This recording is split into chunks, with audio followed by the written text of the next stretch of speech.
Thank you very, very, very much, Anna Katarina, for this presentation.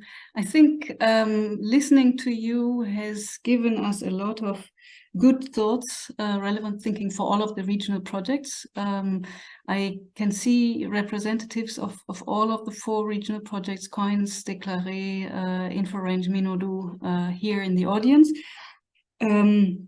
And I think what you have presented there, the frame of thinking about, how to be relevant, how to include transdisciplinarity, how to reduce the complexity of innovations, all of these thoughts, I'm very sure, resonate very much with the colleagues. And I also liked the way how you already gave us some tips and hints for the policy briefs that we eventually will have to write in the frame of our projects. So I think we are very happy that IDOS is a partner.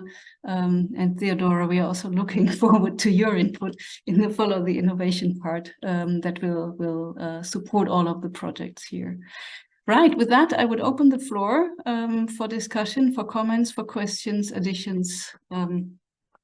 We have another 15 to 20 minutes time, so please take the opportunity of having Professor Hornage with us today. Just raise your hands, open your microphones. All right, Karina, you're the first one, please. Please just quickly introduce yourself so that Professor Hornage knows who you are, which project you're coming to. I was just saying, I just jumped in because I need to leave afterwards. Thank you so much, Professor. I'm Karina Lange from Minodu. I work at the German Institute for Artificial Intelligence, and I've worked a lot in development cooperation with like big bilateral institutions, and I've always made the observation that research is so far from what farmers actually need, or communities that I work with. And I've always wondered about how could we make the bridges or build different bridges from scientific knowledge to farmer communities, and the other way around as well, because I think sometimes there's relevant practices or ancestral knowledge that is really valid for the research community as well. And in our project, we tried to work with local students. So we tried to teach them different design methods so that they can build the bridge between the science community and their communities of origin. Because what I observed a lot in Togo, where our project is taking place, is that once students enter the university, sometimes they really cut off the links to their villages, but they could be the knowledge transmitters that are often lacking, I think, because the villages are really cut off sometimes from intermediaries that could make the translation, because it's not only the knowledge in a sense that you need to translate it into local languages, as you also showed that most of it is in English, but also in terms of concepts, because as you showed, actually, research is so dominated by like Western thinking that also the concepts are so Western that we want to work on this with the students on translation also in a conceptual sense, so linguistically and conceptual. So what you presented really resonates a lot with me and with our project. And I already read some of your articles, so I'm really, it provided some really interesting background for our work. And I hope we can share some good learnings with you soon on the approach that we're trying out with the students, and we're trying to develop a toolbox that is also hopefully replicable in other contexts. Yeah, thanks. It's very interesting to hear. If I understand correctly, the students are sort of taking on a role of the agricultural advisory services. Is that your idea? Yeah, exactly. They're also working with the services that already exist, because there's some big players in Togo, but they are playing like an additional role, because as far as I observed it, there's always that community link that is missing. And whenever those big institutes are coming to the villages, there's already such a difference of like power at play. So the research is not really arriving or like sounding as it could be, and the students have another access to the villages as they are like children of those villages. Yeah, very interesting. Very nice to meet you. Mhm. Thanks very much, Karina. Any further comments, questions from you? Right. Well, if you don't have any question, I shall chip in. And that just also follows on the thought that you presented, that because of the funding and the historical situation, the Western, European, American, Australian-based research is dominating the publications. One question for clarification I had actually on one of the slides when you showed the dynamics of the topics that were like targeted, like your slide 14 and 15. I was wondering whether you had been looking at the first author or on the topic actually of the papers, because it's not only that maybe the research itself changes focus or doesn't change focus, but also the way how publications are presented. When I think about the time when I started publishing to now, I see that there are many more first authors actually coming from the regions, from the partner organizations, and this is also in some teams also promoted. So I guess it's probably both. It's the targeted research and also the way how publications are authored nowadays. There are also far fewer single author publications than we used to have in the past as well. So actually my question after all these many words is, how can you really, I mean, you put a few ideas, but how can you really change this situation to balance it out more? Because you started off saying, you know, we can make a contribution in changing these asymmetries, but what can we really do? We are funded by a German ministry. We are lots of German scientists in the system. So how can we change that situation? Yeah, I mean, I think there's maybe just briefly on the slide 14 and 15 on your first remark.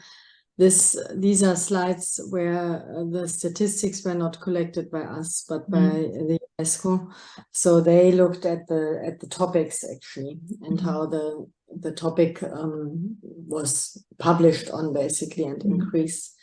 Overall, in these statistical assessments on increases on particular topics, I mean, we have to be a bit careful because overall publishing increased substantially too. Yeah, so that is not often actually calculated into the then visualization. And you sort of think certain topics have really increased in importance, yeah, but overall publishing has increased too. So actually it would have to be compared to or put in relation to overall publishing. But anyway, what can we do? I mean, of course, I think we need to sort of layer that question a bit. Overall, what this whole discussion could fall under the title of how do we decolonize this science system or the global science systems? And of course, that is a process that will take a long time and has also a lot to do with really building many more science. Sorry, there's somebody new in the room. Can you please turn off your microphone?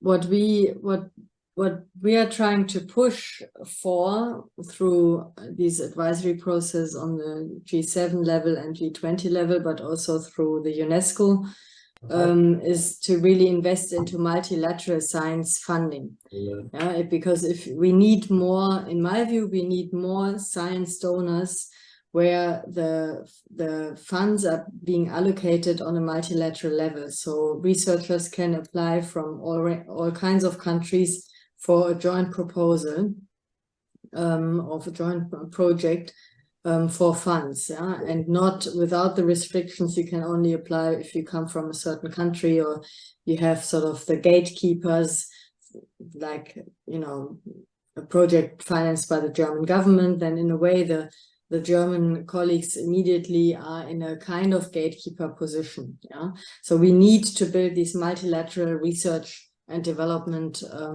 funding bodies. But while we don't have them, what can we do within interfaces? Well, I think it has a lot to do with being aware of the fact that these imbalances exist and how important it is to create a lot of spaces where proper exchange on conceptualizing the project together, on conceptualizing all kinds of sub-questions, etc., the research implementation, etc., together. But it also has to be then, of course, filled. We also need then the lively debate with each other. So that's not easy. The decision on who decides over funds is crucial. So I think that's a crucial element. Who decides over the research funds, and how do you assure that you can do that jointly, even if some institutes basically stand accountable for the funds while others don't. Yeah, that is of course always the tricky part. Some institutes stand accountable for it and will have the Federal Accountability Office, Bundesrechnungshof, breathing down their neck basically, while others don't, and that really is a problem, and has to be discussed very, very transparently in order to create a fair cooperation practice. These are only all small things. It does not revolutionize the system, but in many ways, the good thing about the BMBF funding lines is that the research cooperation itself is understood as the instrument for jointly reflecting on change, on social change, and on how to pursue different futures. And that is already quite good, actually. All right, first step in the right direction. Yeah.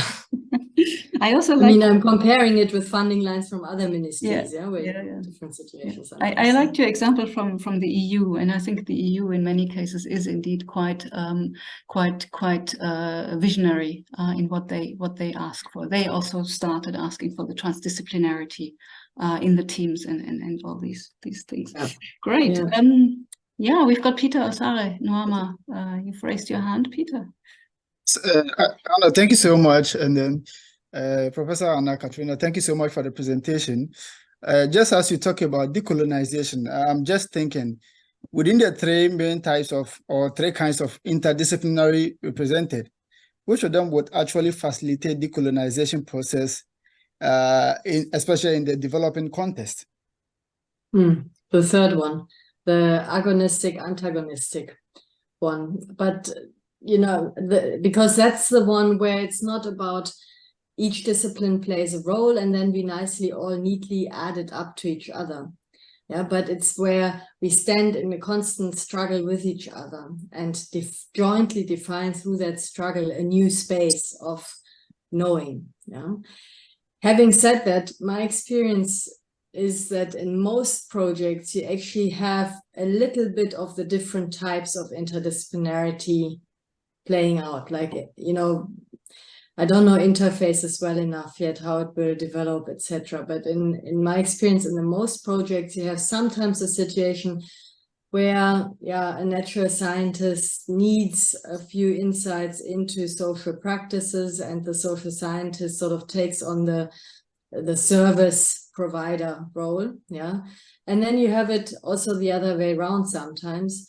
You might have, to some degree, the idea of this agonistic, antagonistic struggle and fight, but also sometimes simply want to create insights from, or bring the insights from the different disciplines together in a cumulative manner. That would be then the first type of interdisciplinarity. So my experience is that you actually have these three types of interdisciplinarity often being practiced all in a way in a project.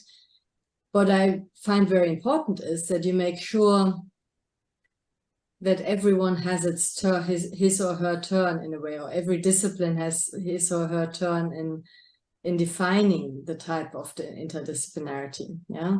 So sometimes I might ask you to help and support with some of your insights. and next time you will sort of say, well, I want to look into this or that question, can you come in and provide a bit of an insight, or can you act as my punching ball and or sparring partner to get us to think differently. Yeah, so I think that's important. And in general, I would also say it simply helps. I mean, these are ideal types, yeah, that Barry and his colleagues have created. They looked at many different interdisciplinary projects and institutes, and from there they developed these three. Probably there are many types in between somewhere. Yeah, I mean, it's not just one type and then there's another and in between is nothing. No, but there is this overlap. But it's very helpful to jointly reflect on these different types. Huh? Yeah, very good. Thank you very much. And then we have got Margarita Lilia. Hello, thank you so much for the insightful presentation.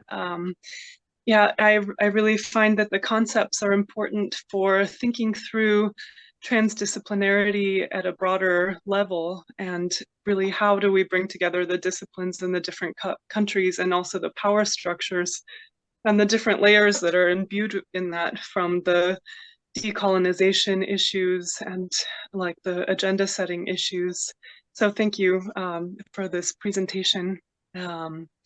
Something in InfoRange that we're really working on integrating is having spaces for the local stakeholders to contribute to the decision making at regular intervals. And so we're setting up groups right now.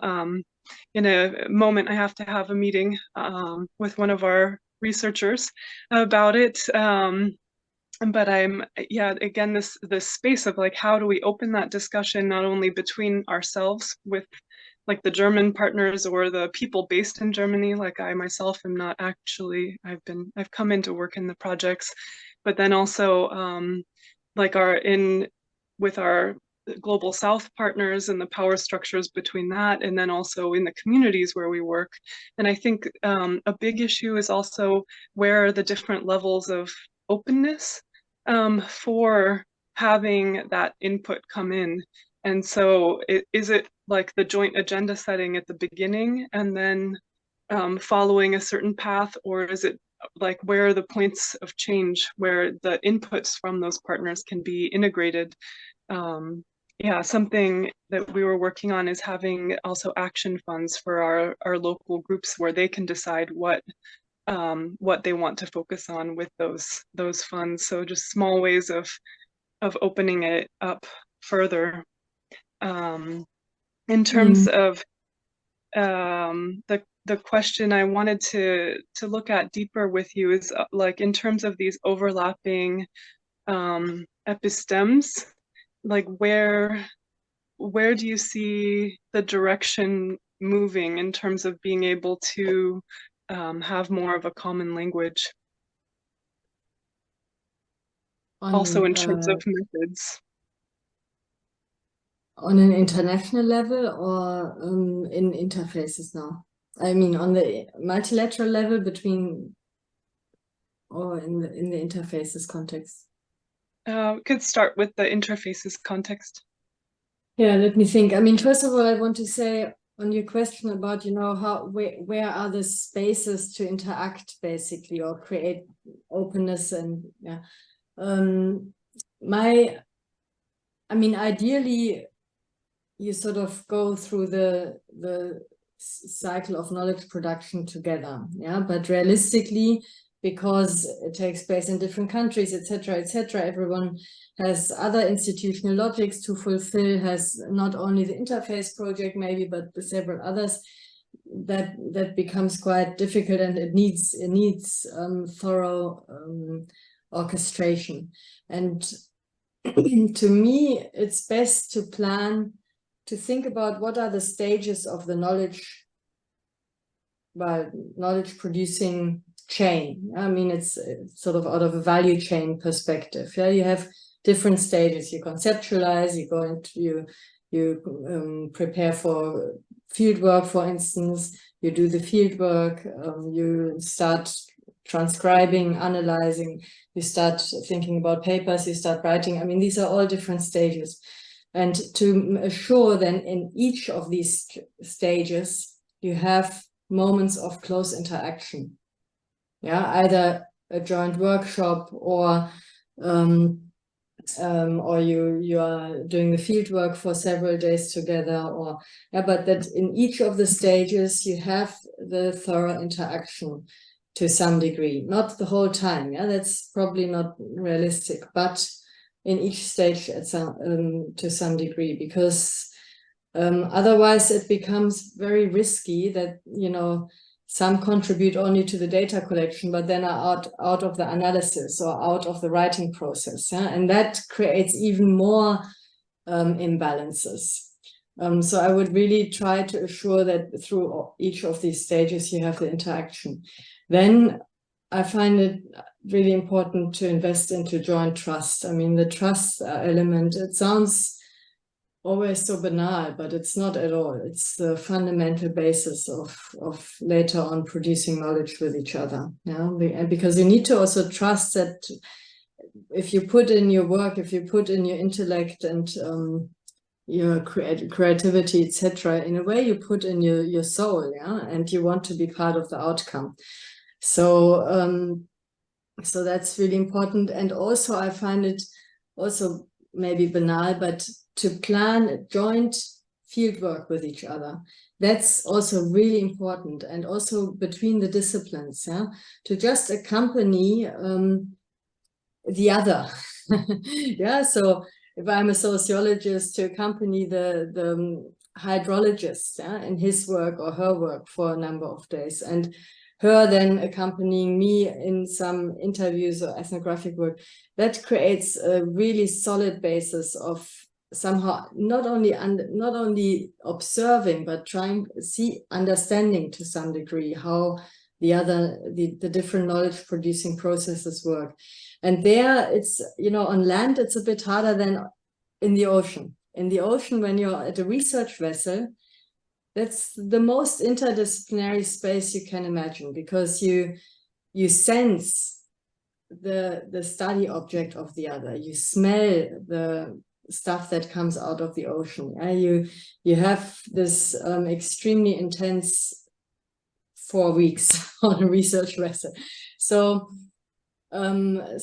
from that experience, I realized, I mean, we had done it also at CEF before in the agricultural projects, to try to have these joint activities in the field and really visit also the PhD colleagues, etc., in the field.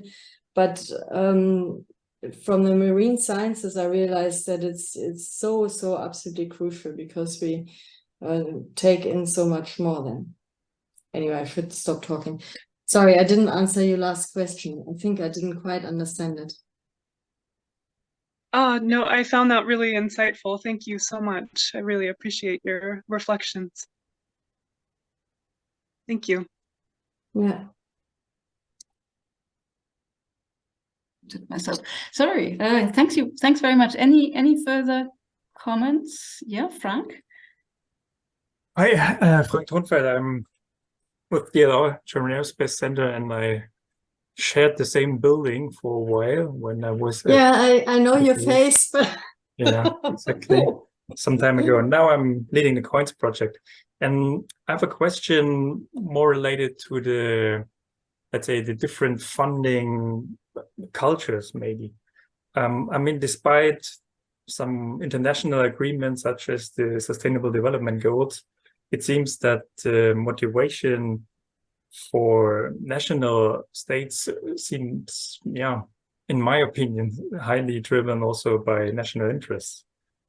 So what would be a mechanism to overcome these national interests and, yeah, maybe mirror also the, let's say, the expectations or the desires from the receiving countries? I mean, I don't think that the national interests can be overcome completely, and I even don't think that they should be, because in many ways they're also, in democratically organized systems, the national interest assures that you have a research budget. I mean, very bluntly, if there is no national interest, why should our finance minister now allocate 30 or something billion euro to BMBF? Yeah. So I mean, he has to stand accountable to the electorate, to the voters, and the voters will want to see, to some degree, somehow, their interests represented. But I think it's more about balancing the interests, and that's why I also really don't. I mean, I've said already, I find it very important to think about and build up international multilateral discourses that go in the direction of every country should allocate 0.5% of their GDP, of the bulk that they invest anyway into research and development, but 0.5% of that should go through multilateral channels. Yeah, so if Germany allocates 3%, so 0.5% should basically be allocated through multilateral channels, so that you have a bit of a balancing there of national and also multilateral interests. But at the same time, the third pillar of all of this is that countries themselves have to invest into their science systems. Yeah? And of course, maybe not every country can immediately prioritize the development of a science system. But I showed the map partly also because there are quite a few very large economies that can afford to build up and invest into their research systems if they want to.